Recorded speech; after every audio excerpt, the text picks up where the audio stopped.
My dog used to chase people on bikes. It got so bad I had to take his bike away. Right, case study of a major UK city. Your case study is Plymouth. We're going to have a little look at these 2 bullet points today.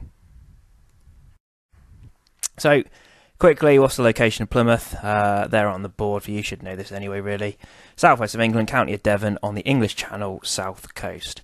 Now, a slightly more specific location would look like this, with actually the task already completed for you. The reality is you're unlikely to need anything this specific to locate the city. I will drag your attention to your road name there, the A38, a great specific I'm sure all of you will have travelled on before, links from Cornwall to Plymouth, and also your neighbouring city of Exeter, also identified there. The national park will be quite useful later in this series of videos when we consider Bickley or Rowborough eco homes. The actual city itself, around about 10 kilometres from east to west and around about 5 kilometres from north to south. So a relatively large city which has expanded to the east in recent years, actually straddling the A38. Now the extension I will talk you through quickly, explain why Plymouth was initially built in this location. Couple main reasons for that really. Firstly, it has a water source. Your River Tamar here running north to south, the border of Devon and Cornwall, is going to provide Plymouth with drinking water, and also this river would have previously flooded, and as a result of that would deposit silt and alluvium into the soils, and therefore mean that your farmers in Plymouth, or just the people of Plymouth, could have actually grown enough crops to survive there. Secondary reason, obviously, it is coastal. It gives rise to the advent of trade on the basis of boats coming in and out of the harbour here. So the concept there is just really importantly, it's food, water. I suppose you could also argue energy as well, on the basis that the river could turn your old school water wheels, for example. But hopefully relatively obvious why this city is found where it is. Right, brief history of Plymouth, just to make sure we're aware of the context of the city. During the Industrial Revolution, it's a shipping port. Here's a photo to show you. This is called break haulage, where individual boxes are taken off one at a time. It's before the advent of containerization, something that I'll cover in a later video regarding development. The basis here is you have to take each bag off individually. It creates a lot of jobs in Plymouth as dockers. However, as we go into the later 18th century, Plymouth transfers really into a dockyard or shipbuilding rather than a trading port as its like main purpose, main economy.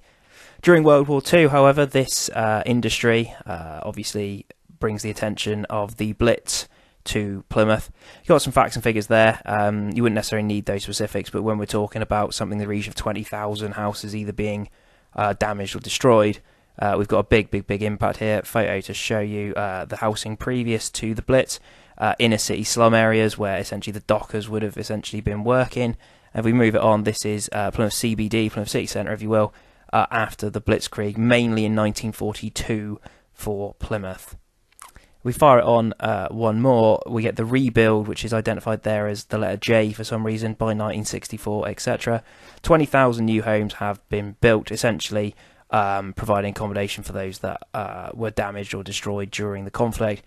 However, quickly, as the rest of the UK, Plymouth's population rises very rapidly. On average, women are having 3 children at a time, and as a result of that, the city spreads quite rapidly. It's not really urban sprawl on the basis that it is planned, but the city does expand rapidly in a mainly east to west direction. In addition, your CBD is rebuilt. We've got there a grid plan. It's quite a revolutionary idea. It's still in place today. That's why you have such straight roads running through the CBD. A word used here is to describe it as utilitarian architecture. The architecture, it doesn't necessarily look attractive today. It's not aesthetically pleasing, but it does the job of getting as many pedestrians, cars at one point through the area, and fitting in as many shops as possible too. Now, from the 1990s onwards, Plymouth actually, although it's still doing shipbuilding, the movement towards service-based economy, your tertiary industry, begins in the 1990s. alongside that largest naval base in Western Europe, Devonport. Very, very important building there on the board. That's the Civic Centre. It's now a listed building. A really good example of 1960 concrete slab building there. Delicious concept. The building works. It doesn't look pretty, but it is going to do the job of getting as many council workers in there as possible to do jobs necessary. So Plymouth, a utilitarian architecture in the CBD, on the basis that the rebuild had to be done cheaply just after World War II. Obviously, money somewhat tight. Today, the city, 264,000 people living there. You get away with something down to 250,000. The concept being, or the hope of the city, is to raise that population to 300,000 by around about 2030. You can see there it's the 30th largest city in the United Kingdom and second in the southwest, just after Bristol. So one of the big questions here is, why is Plymouth so important? We need to be aware of this on both a regional and national level, as well as an international or global level. So we'll start in the top left-hand corner, Plymouth University. 30,000 students attend that university. 27,000 of them are from the UK. A real specialism there in oceanography, as you'd probably expect, being the ocean city. And also very strong in geography. Recently, a medical school has also opened there. So very, very important for the region and the nation, on the basis that your doctors go here to train to then provide a service within the NHS. So Plymouth, a very, very, very important university on the basis of those two subjects, really, oceanography and the medical school. Centre is Plymouth train station on the Southwest Main Line. 2.5 million passengers use this station every year. It is the only link to the cities of the North and the Midlands, as well as London actually as well, for the people of Cornwall. That's a population of 500,000 people, give or take, living in Cornwall, and also the 260,000 people living in Plymouth. This is their only train line to the Midlands and to London, and as a result, a very, very, very important city, very important piece of infrastructure for the people of Cornwall, and also, obviously, your local people as well, who are going to use this city as their transport link. Top right corner, actually not top right corner, we'll go to the middle at the bottom first. Devonport Docks. It's the fitting and building of Navy warships, nuclear submarines, etc. here. This is obviously linking to national defence. It's got a very, very important role to play in keeping the shores safe. And on that basis, you can argue that Plymouth is a very important city because the boats, ships, if you will, are actually built there. Now to the top right corner, that's the ferry port. Direct link to Roscoff and Santander, important for the region and the nation on the basis that people can travel from Plymouth to go and visit continental Europe using that ferry port there. So it provides the access to opportunities to travel. Bottom left-hand corner, Drake Circus. You're probably not going to be able to argue that Drake Circus is nationally important. There are some shops you probably could argue that are. The shop in London, whose name escapes me, beginning with H, Hamleys, I think it is you could argue that one is of national importance. People will actually be drawn to that shop in London, all across the nation. I very much doubt people could be dragged to Plymouth from London, as an example, to go to Drake Circus, but it certainly has a regional importance. It's increased the catchment area, which is essentially how far people are willing to travel to shops. It's increased the catchment area of Plymouth, and therefore you can argue that Plymouth has become a more important city on the basis of its retail provision. People from Cornwall more likely to travel to Plymouth now, people even from Exeter potentially to travel to Plymouth for shopping. And the final one, the bottom right-hand corner, I mean, I think this is a bit tenuous, particularly as a Torquay United fan. I don't want to say that Plymouth Argyle are a team of national importance, but there's an argument to say that that they maybe do have some draw, but not a great deal. The idea is that you can argue it's important because it's a league football club. It therefore draws away fans to the area, and therefore it's important for those people's leisure activity, their entertainment. So it's a bit of a tenuous argument there. So you could use that one if you were struggling. The other five are far stronger arguments. This is a bit more tricky. This is probably the issue of using Plymouth as our example over London, is the fact that you have to argue that Plymouth is also important globally. Now, compared to London, it is simply not on the same level of importance, and you certainly couldn't call Plymouth a global city, one with like a global reach, a global impact. However, if this question were to come up linked to your case study, we can argue it. It's just the arguments aren't overly strong. So, in terms of international, go to the university first. 3,000 foreign students attend, particularly interested in oceanography and marine biology here. Around about 2/3 of that 3,000 are from Southeast Asia. It's a course that they are wanting to take their expertise back to China on the basis of their future plans with oceanography, their attempts to keep the oceans clean, for example. So there is a link there because it must be of global importance if it's drawing in 3,000 students a year to study at this university. In the centre, Plymouth gin. A recent explosion in gin drinking, both in the UK and America, has led to a 1,000% increase in export in the last year, or 2 years I suppose technically now.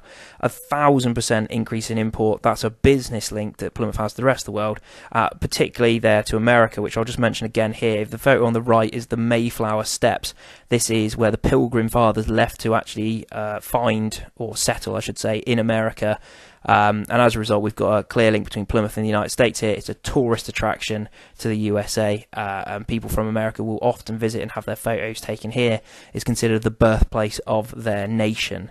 So we do have some American links here that Plymouth can certainly offer. If you needed it as an argument, you can certainly say it has that historic value to the United States of America for both Plymouth gin and also the Mayflower Steps. Your man here, Sir Francis Drake, obviously another historic/tourism clue here, links to the Spanish Armada. It's something that will draw people to the city. That naval heritage, that maritime heritage will drag people to the city, and you can argue that for tourism/entertainment again. Bottom left hand corner is Dockyards again. Devonport Dockyards has a global link here on the basis of the UK's role internationally. The ships that have been fitted here in Devonport have seen action in the Mediterranean Sea, all the way to the Falkland Islands, all the way to the southeast China. And on that basis, it's a really, really, really important point you can make that Plymouth is globally important on the basis that your skilled workers here build and maintain and refit and repair these ships, which have a role to play in global peacekeeping. Right, then we're going to look at the second half of this video now. Is migration. These words up on the board are the opposites of migration. I've missed illegal and legal. I'll say it now. I should hopefully type those in a minute. These are the opposites of what can cause people to move. So push is something that you don't like about an area. It pushes you away from that area. Whereas a pull is something you like about a second area, which will obviously attract you to move to that area. Voluntary and forced, obviously relatively obvious what those are. Just to make sure here, just in case it comes up, forced migration is anything that literally forces you to move. So a drought forces you to move. Although you could argue, well, actually the person could opt to stay there and starve to death. That isn't really an option. So anything that is putting people's lives in risk, e.g. a civil war, an earthquake, for example, that is a forced migration. People are forced to move. Temporary and permanent, yeah, I won't insult your intelligence by talking you through that one. Internal, international. Internal is within a country, international is between borders. Both of these will apply to Plymouth in a moment. And legal and illegal, I can't see on my slide, hopefully I remember to type it up in a minute, is obviously the concept that illegal migration is that where you are arriving at a place without the consent, if you will, a visa, for example, to actually be in the place. Where obviously legal would be the European Union migration, as you'll see in a moment. European Union citizens have the right to travel across borders in the EU freely, although they will need a passport to get to the UK. Now, in terms of migration on a whole, we're going to look at Plymouth in terms of its place against the entire United Kingdom. We've got their slightly out-of-date figures here. It's saying the population is around about 238,000 here. Slightly different to the first slide, but the concept here being that of those people, 14,000 of them, or if you will, 5.6%, are not born in the EU. Sorry, not born in the UK, I should say. That is under half the UK average, which you can see at the top there, at 11.5%. So the reality is Plymouth doesn't have a great deal of citizens that are born outside of the UK. It has more than Cornwall, which you can see there at 3.4%, but 5.6% not a great deal, really. Of those, 6,000 of these citizens are born in the EU. We will be using a group of people in just a moment to show the impacts that migration can have. Our two groups of people that I want you to consider when we look at migration to Plymouth. Firstly, we've got our international and national students. Where I say national students, what I mean is people within the UK migrating. And secondly, we've got an international Polish economic migration also occurring, that hopefully these two photos might jog your memory a little bit.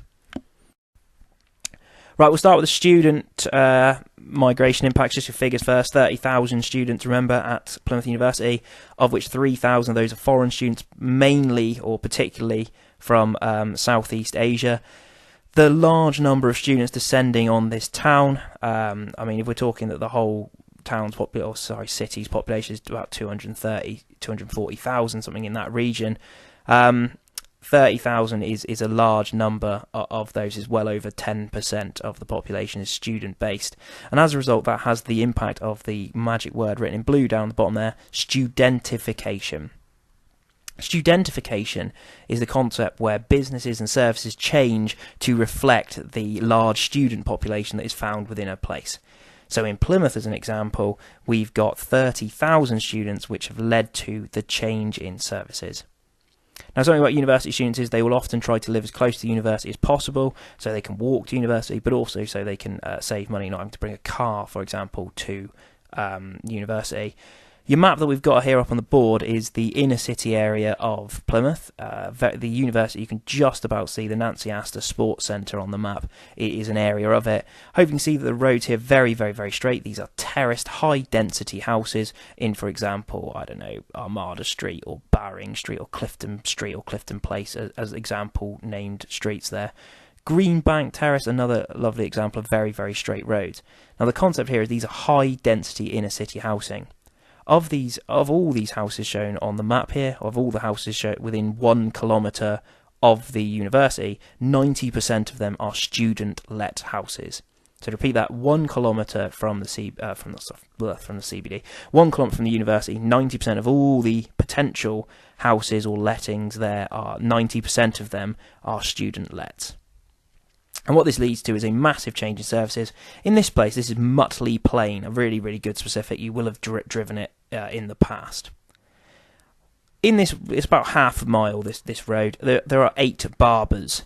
There are a number of bars and cafes on this road. There are a number, you can see Papa John's there actually. There's a number of takeaway and restaurants on this strip, which are directly targeting your student market here. So, what are the impacts of this large migration? Well, obviously we've got studentification, the change to services. One little example here, there's cafe. More and more of the cafes on this road and in Plymouth actually will sell alcohol to try and bring in that student trade. A group of people who you can argue lose from that, your negatives, is your young families who maybe will be popping out for a scone and cream tea.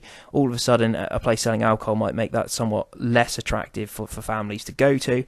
And as a result of that, you could argue they've got less access to opportunities or they feel less safe in the area. Flip side of that, it does provide a lot of business opportunities. This strip, serving almost directly or prominently students, is a great example of that. We've got a whole range of different chain stores and also independent stores opening here to desperately try and to make that money from those students. So it does provide business opportunities as well.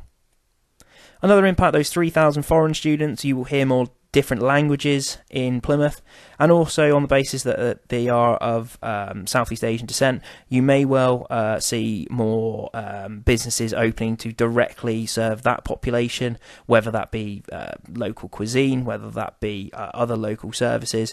Then you may well see those businesses opening here as well. Right, two real big negatives to be aware of, however, is the noise that is going to follow these students around. Your students here are going to be having potentially late nights of drinking, particularly on Mutley Plain, and the noise will increase for those other residents living in this area. So a real big disadvantage, if you want it linking to quality of life, is more noise at night equals less comfort, equals more stress, equals less able to sleep, and the idea there is less comfort, so a lower quality of life. Furthermore, you could happily argue the concept of drunken disorderly behaviour as well, damage to property, graffiti, etc, etc, etc, which you could argue comes along with these students as well. The other one to be aware of here is a bit more complicated, is the impact that students have on house prices. Areas with large number of students, e.g. this inner city area of Plymouth, although it's in a prime location in terms of access to both the central business district and also the train station, house prices here are actually relatively low on the basis that people simply don't want to live here. They don't want to bring a family up here. And on that basis, house prices actually seem to drop. Although one group of people who will look to buy these houses are the estate agents and the university themselves to actually rent them out as student accommodation. So I guess it works both ways, really. You have a guaranteed audience of students to rent these properties, but then you have that counter argument that actually the value of the house will decrease. Certain residents will very much like living next to students. For example, elderly people living in the area could be argued to actually be benefited by students living there on the basis that they'll feel very secure. Students coming in and out at late hours means the basis that you have almost a neighbourhood watch established just by the number of students coming in and out all the time are going to offer that without even trying to do anything. They almost offer that service inherently. Alternatively, you could argue the other way as well. I mean, young families or elderly people are going to be kept up by the noise. They're going to be more stressed. So it does work both ways. So that's student migration to Plymouth. The second group that we're going to look at is Polish migration or EU migrant EU. Hang on, I've got to get this right now. European Union economic migration to the city of Plymouth. Again, the magic number here is 3,000. 3,000 approximate is the figure of how many Polish people live in Plymouth. What they have formed is this magic word in orange and white as a word art is a diaspora. A diaspora is a group of people outside their area of birth but living together in a separate place. This has created a Polish community within Plymouth. Now, the area that these people are centred on is the west of the city, the generally poorer, generally more deprived area, for example, Devonport. We'll cover deprivation in a separate video. The reason for that, it is generally cheaper to live in that area, and family ties also exist in the area from your Second World War, actually. Polish fighters would have moved to Devonport to help in the D-Day landings, and as a result, there may actually be a family tie already existing there in Devonport. Now, just to repeat, Polish people are more than free to move to the UK. They're both Poland and the UK at the moment are part of the European Union, therefore entitling Polish people to free access to live and work in the United Kingdom. Now, the impacts of this, we'll start firstly on the right-hand side. It does provide economic opportunity. These people have opened shops to both cater for their own population of Polish people living there, but also other residents as well will use these services. We've got a Polish food shop there, for example, in Devonport.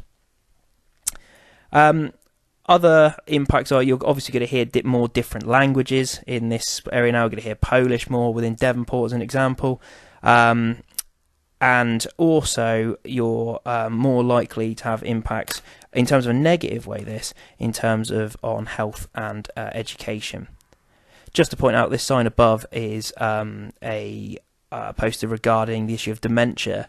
Now, this is in Devonport, but is actually written in Polish on the basis that these people need to be able to read these signs. So you see more bilingual, multilingual signs within services. So your impact on healthcare initially is hopefully a relatively obvious one. If you've got more people using the services, then that therefore means waiting times will be longer, and as a result, people in the city will have less leisure time, less access to opportunities. Furthermore, compared to the UK National Health Service, the Polish Medical Health Service is not going to be as developed and potentially as accurate as the UK service. And as a result, you've seen an uprising in figures regarding more chronic illnesses for Polish people arriving and using the NHS on the basis that simply they weren't diagnosed previously. Now, that also adds to those additional waiting times. Furthermore, Polish people are likely to speak Polish as their main language. You are likely to need an interpreter. It's also going to slow down that process. Now, the slowing down the process links directly to leisure time again. However, the need for an interpreter could actually be argued as a positive on the basis that it will provide jobs for people. There'll also be an impact on education as well, on the basis of larger class sizes. So on the basis there, you get less one-to-one time with the teachers. This is particularly prevalent in Devonport itself. This issue of post-migration is a very controversial one. There are lots of positives and lots of perceived negatives for the people of Plymouth as well. It has led to some incidences of conflict between your Polish diaspora and the residents themselves of Devonport. One example, previously, I believe it was last year now, that would be 2017, is the idea that Plymouth residents were so displeased with Polish people living in the area and in their eyes taking jobs away from them, in their eyes increasing the hospital waiting times, that there was an incident of arson where a Polish family's shed was burnt down. Now on this basis we do have another negative here, the potential for conflict between these groups of people. There's your Plymouth introductory video done. Come and see us down in H7 if there's anything you're not too sure about this as a case study.